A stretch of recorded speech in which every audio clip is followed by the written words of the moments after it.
Hi, my name is Melanie Dorado, and this is my Project 3 analysis for a photo by Edward Sheriff Curtis.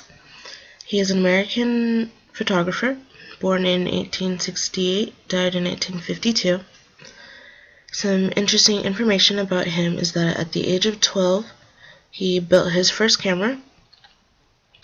By 14, he assumed all the responsibilities for his family due to his father's health issues. During an exhibition with George Bird Grinnell and Clinton Hart Merriam, he discovered his fascination with North American Indians.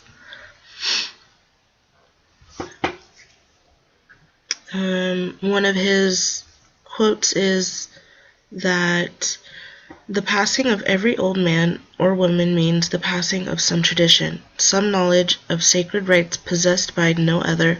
Consequently, the information that is to be gathered for the benefit of future generations, respecting the mode of life of one of the great races of mankind, must be collected at once, or the opportunity will be lost for all time. By Edward Sheriff Curtis. And this is a very important quote and will relate to the photo. This is one of Edward Curtis's famous photos called The Vanishing Race, taken in 1904, and it is a platinum print.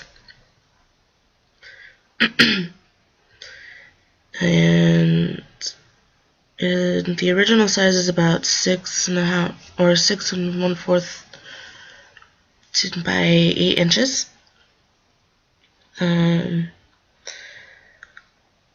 This particular photo was taken during the Western habitation or influence in the Americas. Description. His vantage point is that he used a straight shot here, and it's fairly close up towards the natives. You can see their whole bodies and where they're heading, and the mountains and the plains and everything around them in the back. The light source is coming from the sun off to the left side, creating an outlining silhouette of them and their shadows heading off and towards the distance, slowly disappearing. The last description is the way Curtis takes this photo of the natives and connecting them with the land, and how natives are at one with nature, and he wants to show how they are slowly descending off into the distance and disappearing.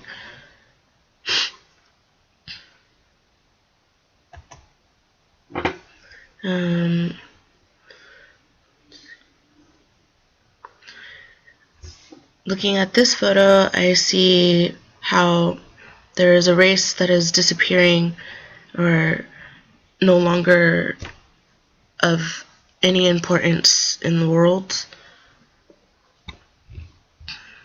or in culture anywhere.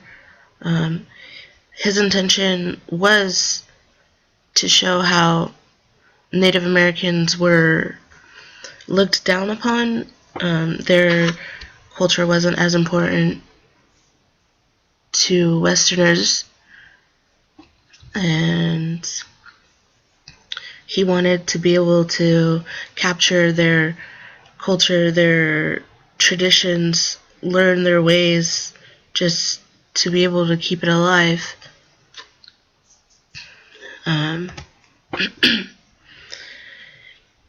President Theodore Roosevelt says that in Mr. Curtis we have both an artist and trained observer whose pictures are pictures, not merely photographs, whose work has far more than mere accuracy because it is truthful.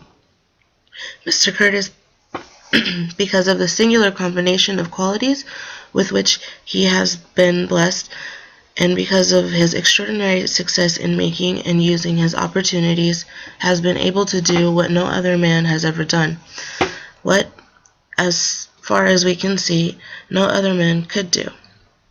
He is an artist who works out of doors and not in the closet. He has lived on intimate terms with many different tribes of the mountains and plains. He knows them as they hunt, as they travel, and as they go about their various avocations on the march and in the camp. He knows their medicine men, sorcerers, their chiefs, warriors, their young men and maidens, and so on. Mr. Curtis dedicated his career as a photographer to documenting the lives and culture of Native Americans.